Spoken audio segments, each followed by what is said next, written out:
Great. Welcome, everybody. What are we, meeting 6, I believe, for Teach Climate. Today we'll be discussing flight behavior.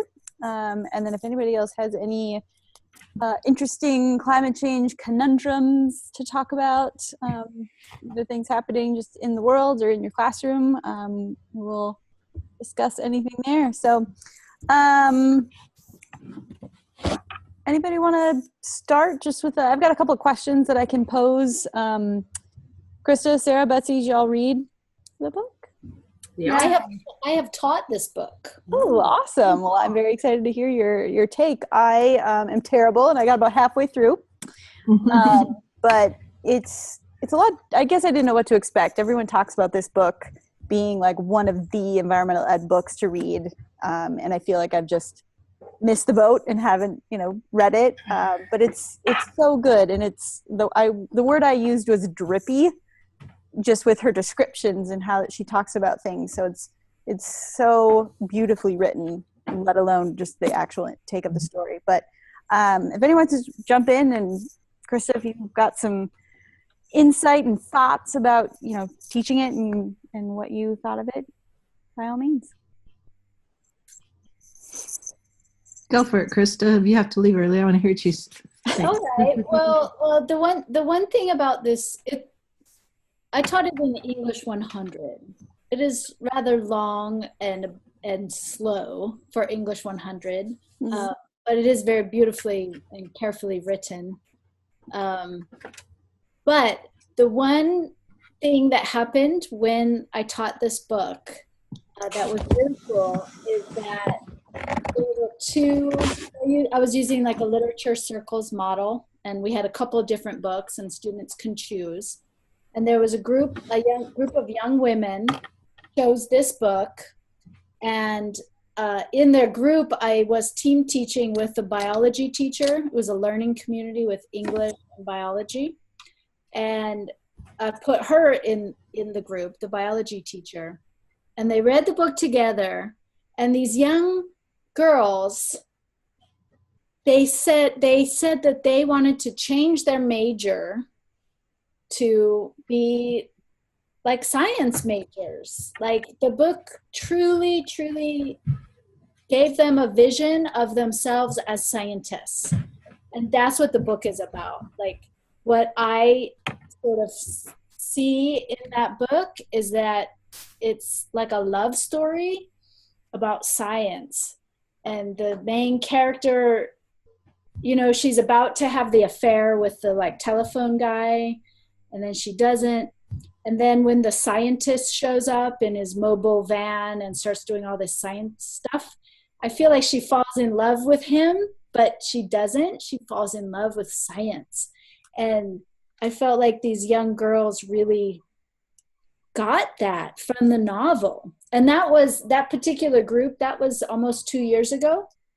So one of those girls is graduating with an AA now, and she was the tiny, quiet, timid little girl. She was actually only 16, and she's graduating with a ASNS degree, and she's became a scientist. And I don't know, I felt it was to some degree attributed to that book. So that's what I like about it, is that it's about science, and it's got community colleges, education. Anybody can learn about climate change and become educated and do something. Sorry, I was taking a few notes. That is so beautiful. I love that. Yeah. So powerful. That's cool. But that said, I've taught it before, and students, I had one other student, and then I'll be quiet, but some students have trouble getting through it. It's not that teachable, really. I had another girl who they could research any science in the book. And then I was like, well, what do you think Barbara Kingsolver had to study to be able to write this book? Like, what was she researching? And this girl, who was a very weak writer, she wrote this whole research paper about butterflies and was reading like scientific journals about butterflies and really wrote above her abilities because she just got interested in like researching science for the sake of writing about it. Wow. Who would have thought? Yeah. This book, so powerful. That's wonderful. Those are really beautiful stories. Like, just really powerful.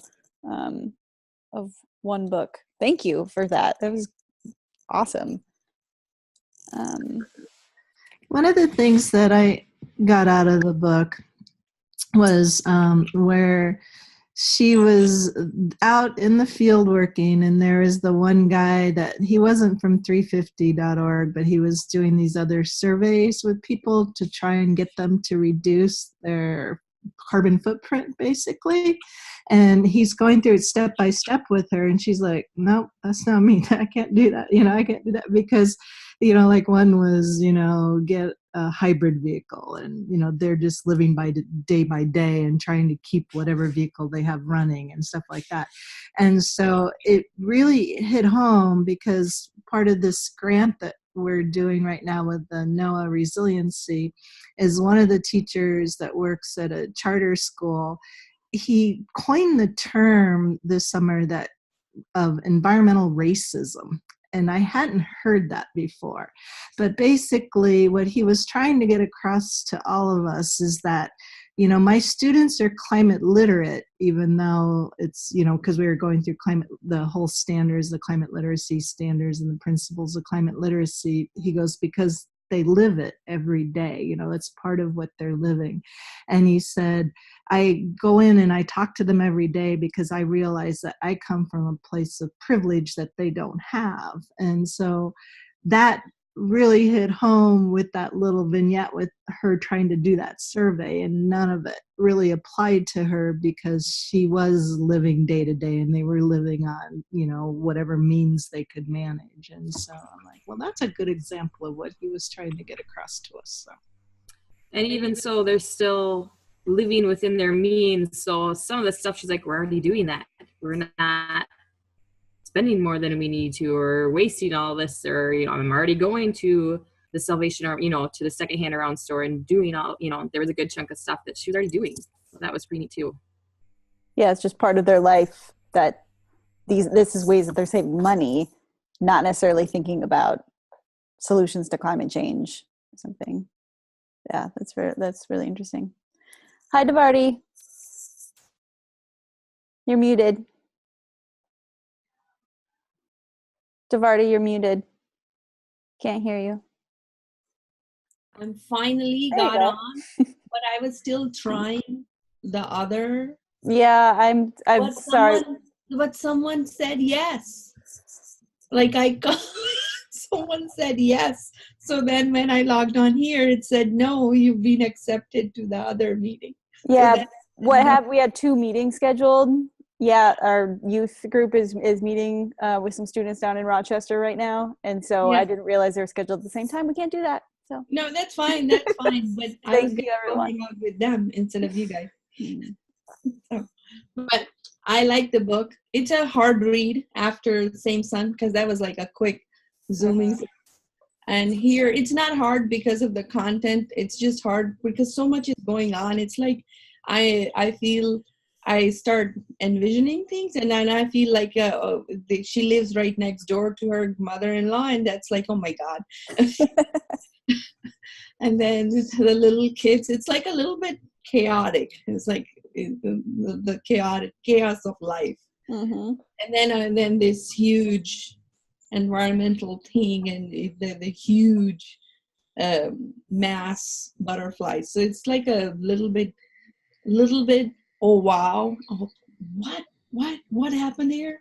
So it's I have to make sense of that because she runs through in the church and everything, and then she's doing this, and then there's a bit about the grandma doesn't take care of the kids, and okay, so she's got a lot going on, and through all this, she's also trying to make sense of the big environmental issue that she's noticing, comprehending. So, And then I realized that most probably this is how it is for people who are not privileged, as Betsy said. They're not taught about it, but they come to know of the impacts of climate change. So maybe that's how it is for people who have lost their lands already. Florida, I think. I heard that in one of your workshops. And some people, an indigenous group of people, they have lost their lands due to water level increase in Florida. Louisiana, yes.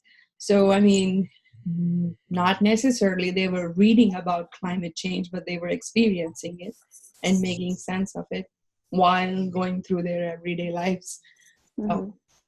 That's I'm at chapter 6, but I'll finish this. It's intriguing. Yeah, I would say I think I'm in chapter 8. Yeah. But it's I was saying before I used the word drippy, that it's just so drippy with metaphors and descriptive adjectives and things. Part of me doesn't like that, because I'm a very to the point, what's happening, I don't need to bother with niceties a lot in small talk and whatnot, but it does paint an incredibly vivid picture, which I think does also, present Kingsolver's case of, what she's trying to portray in this book, that it would definitely not be the same written, without all of that. So I think a lot of climate fiction is it's kind of not respected as literary fiction. It's more like science fiction or pulp almost. Some of them are so rapid fire and tight. They're, and like YA books, but this is like literary climate fiction, and there's not that much that really qualifies as, I think, literary fiction. Mm-hmm.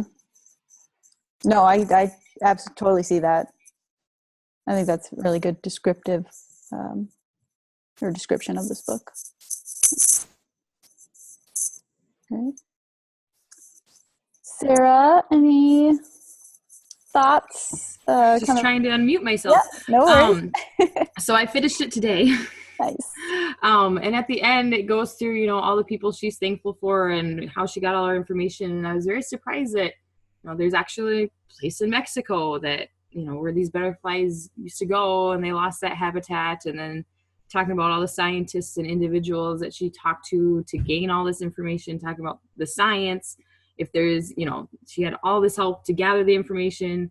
So if there's any mistake, it's on her, not the scientist, kind of deal. So I thought that was very neat, how much she put into creating this book.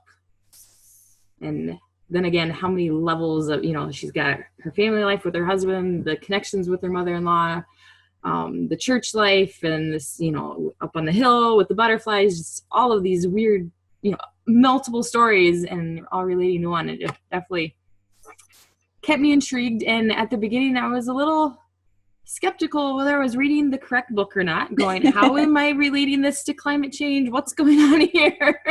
The hills are burning, but right. So, but I did have it on audiobook again, so I was able to listen to that on my way to work and on my way home. So just kept chugging along. Well, I definitely had the same thoughts. I knew that this book was going to be amazing. Just Kristen, our director of programs, it's one of her absolute favorites. And the fact that I hadn't read it so far was kind of a mark against me. But once you get into, the meat of the story, it's pretty clear. But. Yeah, I've read a lot of Barbara Kingsolver before, because she used to live in Tucson. So some of her earlier books were based here in the Southwest, and then she moved to the Appalachians, and so now they're based more there. But I listened to the audiobook too, and I realized, why can't this person do a Jamaican accent? And then later on I realized it was because Barbara Kingsolver actually read the book on the audio. Mm-hmm. And I go, oh, that's it, because I listen to a lot of audiobooks, and usually the narrators are right on with all the different voices and accents and stuff. So she did pretty good for being an author, I guess. Nice. Yeah, typically authors don't do their own Yeah. voice or voiceovers. Okay. Reading this, am I unmuted? Yep. Nope, you're good. So reading this, one thought came to my mind, and I'm not done yet, but I was trying to connect it to the drawdown. Was a drawdown that we read. There were scenarios, and the scenario for one of the scenario is empowering women. Was it drawdown or was it different? Yep. Yeah. Yes. Mm-hmm. So then it came to my mind that maybe this is what women empowerment looks like, because she cannot divorce, or even me, I can't divorce from the things that I do every day, mothering, working, and daily chores. And then she's doing the same, so that those stories are not going to go away, but she starts learning all this new thing, and so there's a change in her, or she kind of evolves into this environmentally conscious person, or more environmentally conscious person. And maybe that's what a women empowerment looks like, because she can't change the grandma or her mother-in-law, but she starts influencing her, questioning this, like, you knew about this, I mean, you were already charging with people for this. So she starts noticing all these things. So I don't know, but that's what came to my mind, that this is maybe how women empowerment looks like. It's messy, it's chaotic, but it works. So that's a wonderful connection. I haven't made that connection. Yeah, and then I like that if you take it a little further, when you think about her relationship with her mother-in-law too, and it goes back into, because her mother-in-law becomes an advocate for keeping the forest and keeping the butterflies, and the way kind of she came into it was because it was a gift from God, because she's very much into the church. She also saw it as a different way to make some money, and that's what they usually talk about too, like with Catherine Hayhoe, is finding, the things that you have in common to work towards this goal. And that's kind of what we heard from Drawdown too, is that, we need to have this vision of what we're working for and moving towards that. And so it showed how her and her mother-in-law, who are so different, actually came together on this one goal. Oh, that's a good news. Good news. I mean, I didn't have any hopes for her.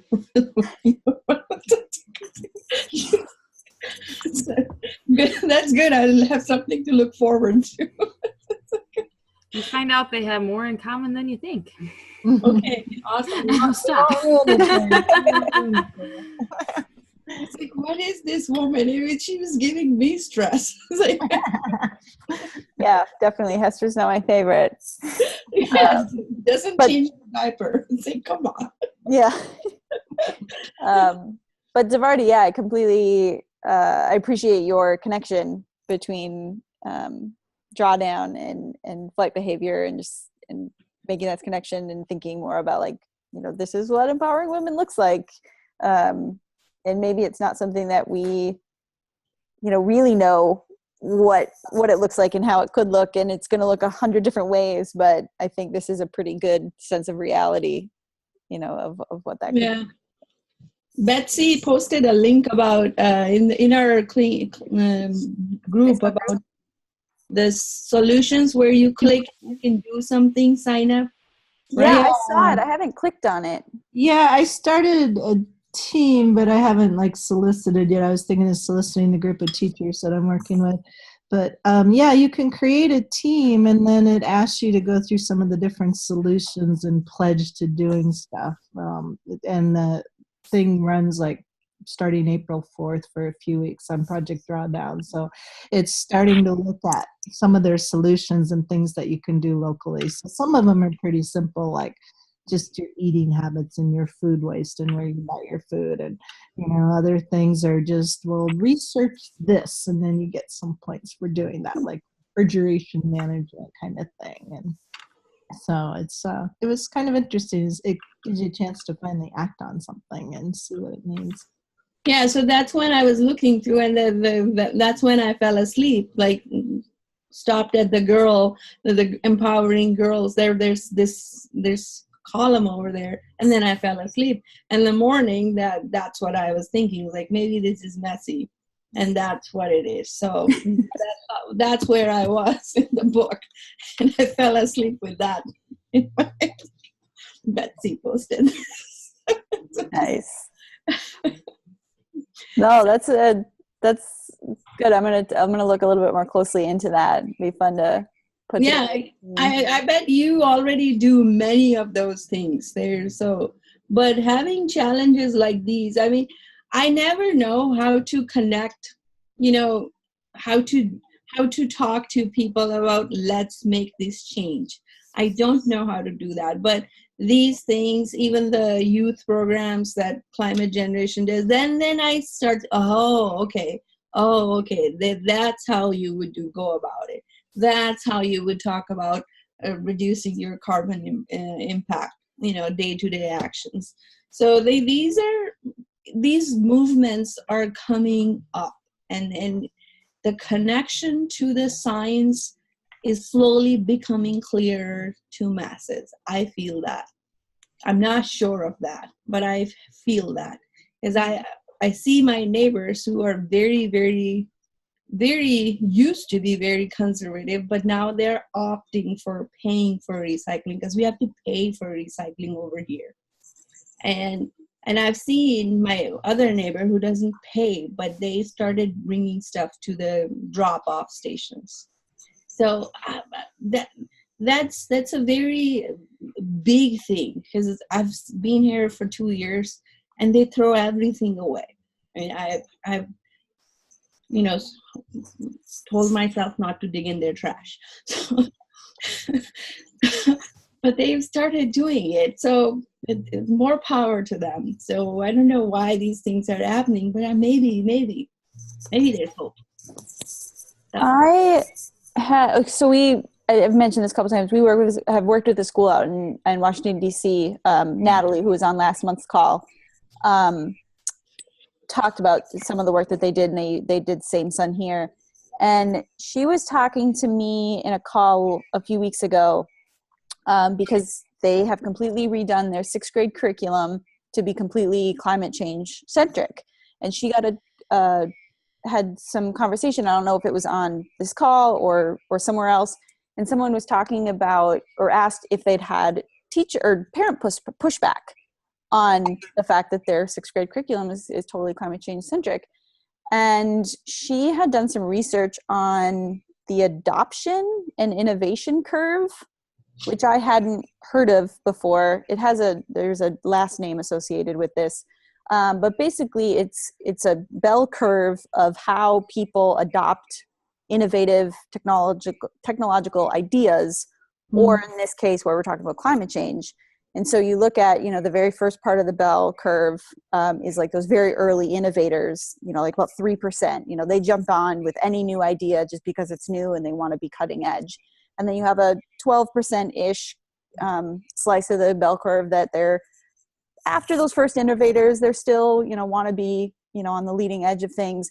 And when we look at, questions that the Yale climate surveys and the maps and things, looking at the question, is climate change happening? Are you affected by climate change? A lot of those questions are well over the hump of the center of the curve.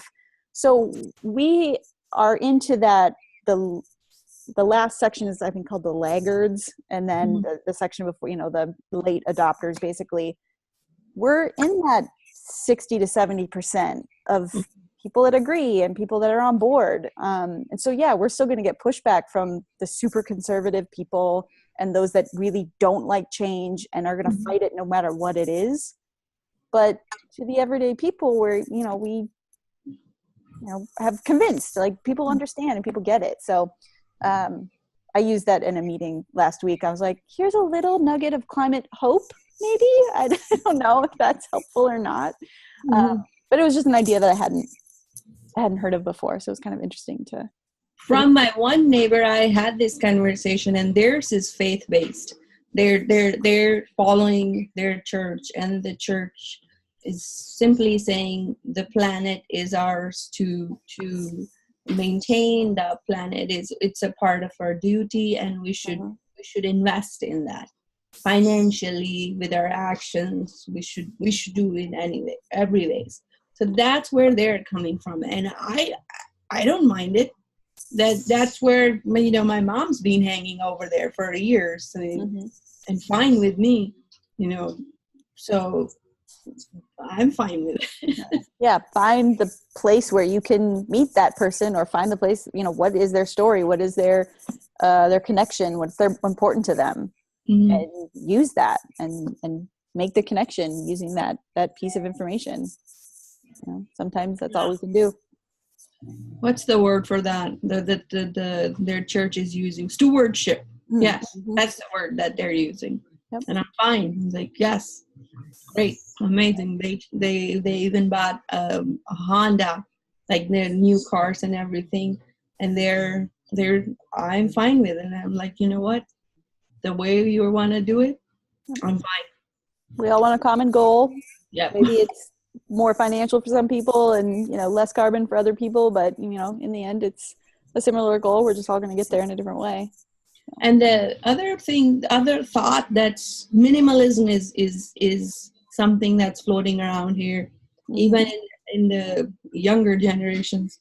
So the funny thing is, I've been analyzing my high school data that I have collected through my recent project. I have to look up a lot of words because millennials have a different kind of language. Yes, I had to look up. I mean, I didn't know so many things, and they just say or write like an alphabet, but that's a word. Like we is for very, and they just write that. And anywhere I don't know, it's IDK. I mean, which I knew, thankfully. But there's just so many things. So I ended up going back and asking, so what were you saying here, or what were you writing here? And then one of the ideas is being minimalistic among these young people. They want to travel more. They want less stuff, and they want to be more free. So, and which is an idea that I love about it. I'm like, yep, you can reduce your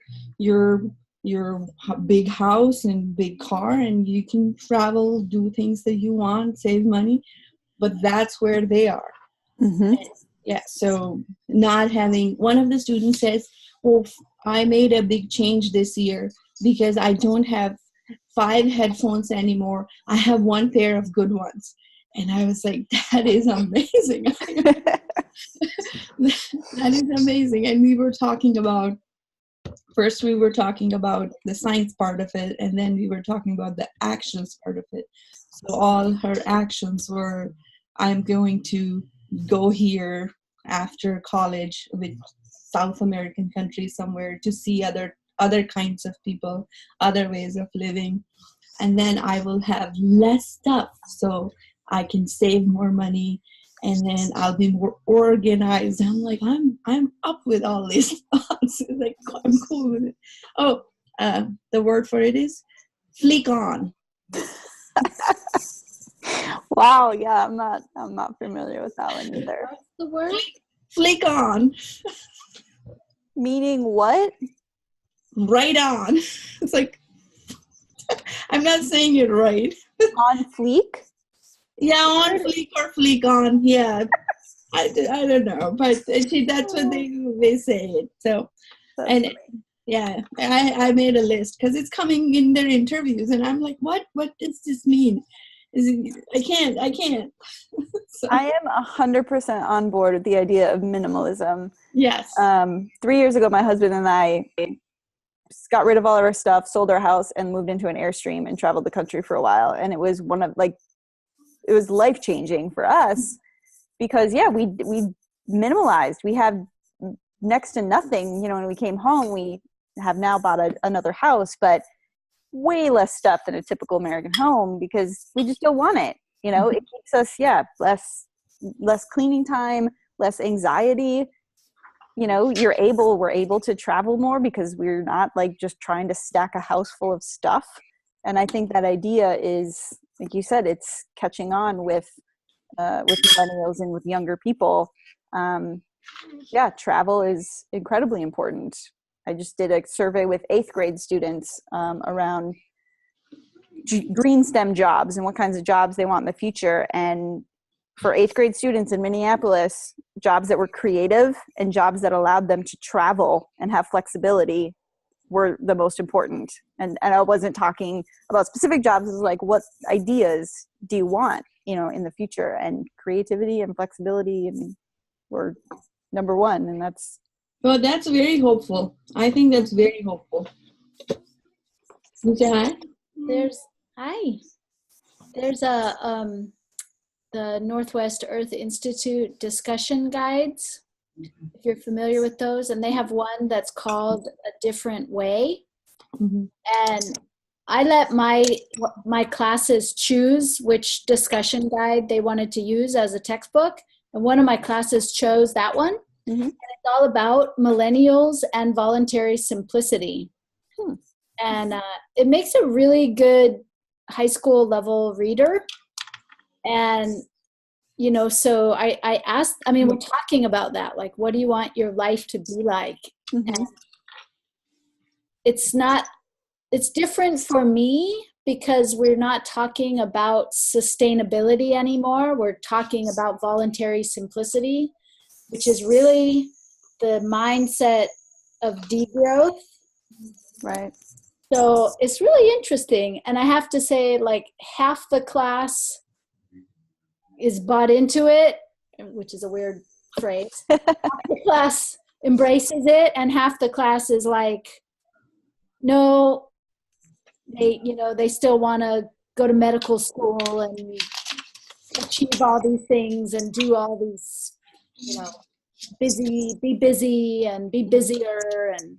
And I'm like, well, what would it be like if your life was different? And I just think those are great questions to ask an 18-year-old making decisions about their life. I wonder if there are any novels that show minimalism in an appealing way. Mm-hmm. I'm just thinking out loud. Yeah, it'd be good to look into, to see, like, to showcase that, here's an example of what that looks like. I'm gonna look. There's a Japanese, I read something years ago and I could never find it again. There's like a Japanese subculture in Japan that like refuses to leave the house, get jobs, buy into like the Japanese culture of success. It's like they're minimalist, but they won't get married, they won't get jobs. They just interesting. It sounds like my son, which is really scary. It's called something, but I've never been able to like find it again. And I'm like, is that real?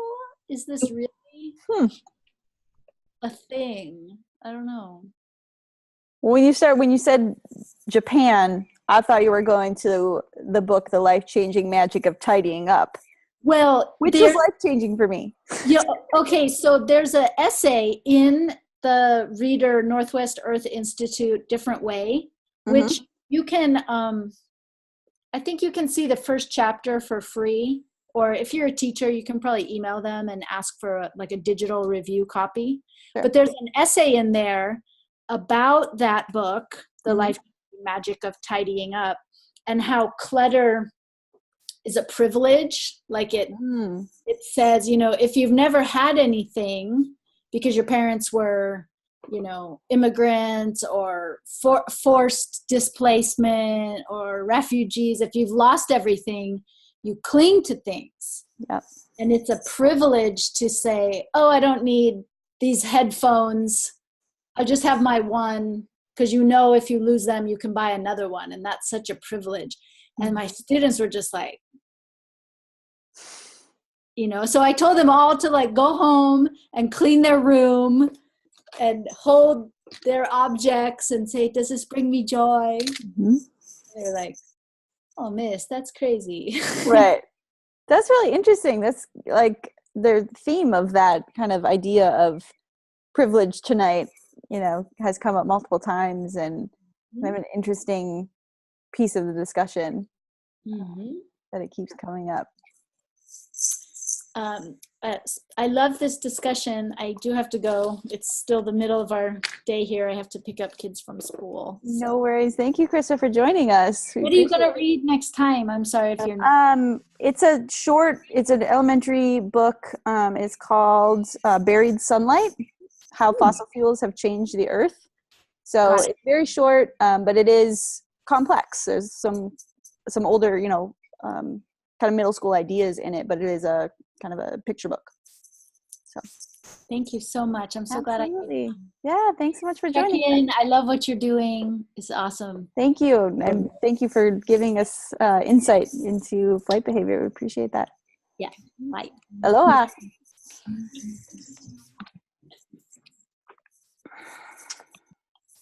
All right. Any other kind of thoughts on our tangent that we've taken? Which is lovely. What it's Betsy about. Can't be mad at her son anymore. No, he's realizing that because he's been living on his savings and that he has to make the rent, and so he is broadening his job search now, and hopefully we'll find a job because he's not just a part of the tribe, Japanese tribe. I guess so. But something about just sitting around playing video games all day doesn't quite do it. And what happened?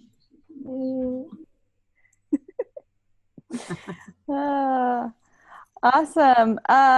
Just had one kind of final question. It's already 7:50. Just about flight behavior and just kind of thinking about incorporating the book into classrooms. We've already talked a little bit about some of the questions that we would ask with students and kind of how Krista had used the book, but kind of just ideas about incorporating the book into specific subject areas. How would you do it? Things that you could do with the book, besides just reading it and having discussions. I think it has a lot of social justice stuff in there, and trying to make those decisions between clear cutting a forest or, being able to feed your family and keeping a few butterflies around. So I think it's good in that way. You can do it beyond a science class. Absolutely. I asked my bird nerd friends about how they would teach using this. I work at the School of Natural Resources, so I have a lot of bird lover people, and I ask them usually is like, have you read this book? How would you do this? And right away, most of them went to the idea of migration and how the migration cycles have changed. So the science piece of it. And so you could pick up any species. You could pick up the butterfly species or some particular bird species, but you could show using data that the food supply is not there or some patterns are changing. So that's the science piece that they all want to talk about using if they were to use the book. And then the other piece they all caught was the complexity, that these issues are not so simple. These science issues are nested in society. So the decision making is not black and white. It's very complicated, and there has to be a framework or some kind of talks. If we have to take this decision, it's not just going to be scientists, it's not just going to be people. A group of people has to come together and think about how are we going to take the decision on this. So those are the two things that people around me talked. And I think what they were doing is secretly advertising for their decision-making course. Yes. But I liked it.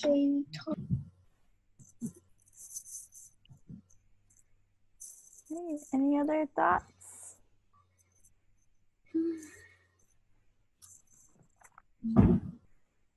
We did have one short discussion with Kristen about the book, and I can't remember the page number, but there was something around, well, hello, Porter, around page 150 or so that talked about how to figure out the sex of the butterfly based on the markings on there. I thought because they had read this book in a book club 3 or 4 years ago, and so there's a blog on our website about it already. And I thought she had said that one of our monarch or butterfly specialists at the University of Minnesota here said that how she wrote about it was actually incorrect. But don't quote me, I'm not sure. I didn't look into the science of it to see if it was actually the correct way of identifying a male and female butterfly or not. But that was kind of interesting.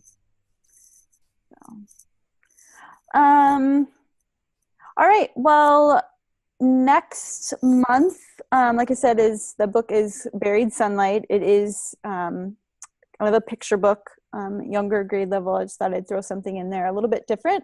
But the Lowell School for sixth grade actually used this just kind of as a introduction to fossil fuels and the idea of climate change, just kind of as some background information before they started their school year. So I thought it would be kind of, a good book to try out.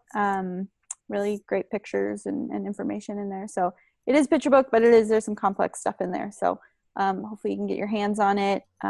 If not, just, bring your questions and ideas and we can just kind of have some really fun discussion. In May, I did change the book from what it was initially a couple months ago. I changed it to the Teacher-Friendly Guide to Climate Change, which is a new book that the paleontological research said. I can't remember who the group is, but they've done a couple of the teacher-friendly guides. So we are featuring that book and having copies of it for our Summer Institute attendees. So we thought we would kind of have a head start and do a book club on it before. And so hopefully we'll be able to get somebody from the writing team in the book club for May. So it's long, but even just, to read through a couple of the chapters of that would be awesome. So. Nice. Yep. Any last minute thoughts and words of wisdom or things? I think we're doing great that we've gone through elementary, then high school, and then middle. So we're all across the K-16 here, which is awesome. Good. Good. I'm glad. It's the official title of my position. Yeah. Great. Check. We're starting to kind of evaluate it. Sent out a survey in my email last week just to kind of get some information for people that haven't been attending as to, what's holding you back is, what could help in attendance. And then over the summer, we'll kind of rethink, like, is a book a month the way to go? Should we have other specific topics to talk about or do, less books or something? And, but we will keep going for next year. This has been really fun. My two teachers always ask me about it, but they train in the evening. These are their gym club, running group. You gotta go in the morning. And post that socializing, because that's what people do. I mean, I just get trapped in my house, but other people kind of socialize every evening after their workout schedules, and that's where they As an introvert, I can't be doing that every day. I need some couch time, recharge. Well, I know what you mean, but that's where those two are. But Right. What I did was I sent the book, Same Sun, and I said, hey, I know we were talking about it, you should read it, and then come check us out. Nice. Did you see that we had tweeted about your blog post, and Silas House, one of the authors, retweeted it. Oh, man. And actually said something like, this is such a great blog post. There's a lot of great ideas in here. So I didn't see that. Betsy's post is how far I got, which is Facebook, the books, the groups that I want to read about. I'll screenshot the tweet and put it on the Facebook group so you can. Okay, see. awesome. It's pretty awesome. But you have no idea how much I can envision is like, oh, I'm gonna do a tweet, I'm gonna do this, and what actually happens. Those daily chores and mothering duties that you cannot divorce, they are part of the past. But you guys are going to be so proud of me because today I signed up for one yoga class a week. Nice. Yes, and I signed it up in the middle of the day in my work week. That means I will leave the academic jailhouse that I live in and I'll go do yoga. I love that. Good for you. I convinced my next door neighbor in the office to go with me so that no one will know that I'm missing. Oh, that's too awesome. Well, thank you so much, ladies. This has been so enjoyable. Have a lovely evening, and I will hopefully see you next month. All right. Thank you. Great. Bye. Thank you.